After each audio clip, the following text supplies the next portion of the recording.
उत्तर प्रदेश का सबसे बड़ा बजट पेश हो गया है। 9,12,696 करोड़ रुपए। सरकार कह रही है इतिहास रच दिया, विपक्ष कह रहा है इतिहास नहीं विदाई लिख दी। तो सवाल ये है कि क्या ये विकास का बजट है या चुनाव से पहले आखिरी इंप्रेशन मैनेजमेंट।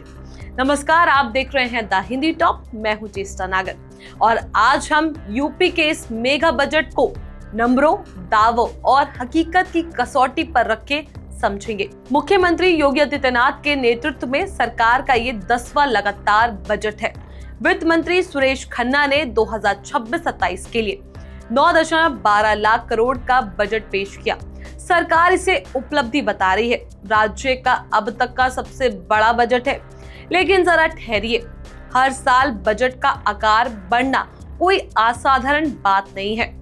इन्फ्लेशन बढ़ता है, योजना बढ़ती है, खर्चा बढ़ता है तो बजट भी बढ़ता है। असली सवाल यह है कि जो पैसे रखे गए हैं क्या वो खर्च भी हो रहे हैं। समाजवादी पार्टी के अध्यक्ष अखिलेश यादव का आरोप है सरकार 50% भी खर्चा नहीं कर पा रही है। उन्होंने आंकड़ा गिनवाया, कृषि में सिर्फ 97% खर्चा, पशुधन में 60%, स्वास्थ्य में 58%, बेसिक शिक्षा में 62%। अगर ये आंकड़े सही है तो सवाल उठता है बजट बड़ा या फाइलें। और अभी रुकिए, सबसे बड़ा दावा है 90 लाख करोड़ की अर्थव्यवस्था। लेकिन क्या ये सपना है या सिर्फ स्लोगन। सरकार का लक्ष्य है उत्तर प्रदेश को 90 लाख करोड़ की अर्थव्यवस्था बनाना। अखिलेश यादव कह रहे हैं इसके लिए करीब 30% ग्रोथ चाहिए। अब आप खुद सोचिए, देश की राष्ट्रीय ग्रोथ 6 से 8% के बीच झूलती है। ऐसे में 30% ग्रोथ का लक्ष्य, क्या ये सच है?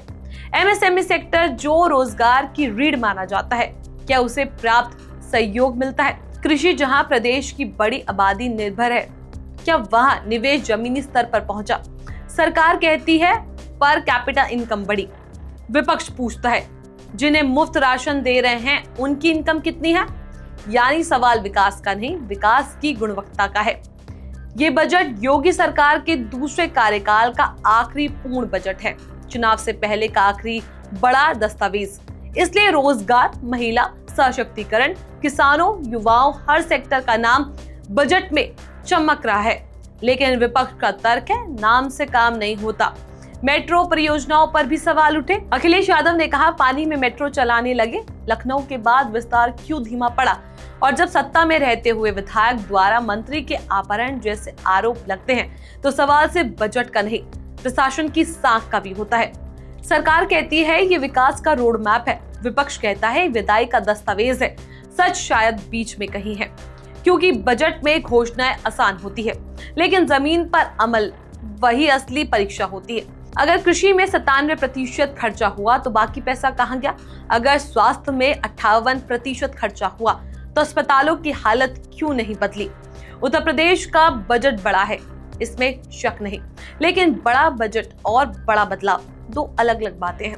अब फैसला जनता करेगी, क्या ये विकास का ब्लूप्रिंट है या चुनाव से पहले आखिरी प्रस्तुति। क्या आप सोचते हैं क्या ये बजट यूपी को नई ऊंचाई देगा या सिर्फ आंकड़ों का खेल है? कमेंट सेक्शन में अपनी राय हमें जरूर बताएं और भी ऐसी एनालाइज के लिए चैनल को सब्सक्राइब करना मत भूलें। इसके अलावा आप हमें एक्स, फेसबुक और इंस्टाग्राम पर भी फॉलो कर सकते हैं।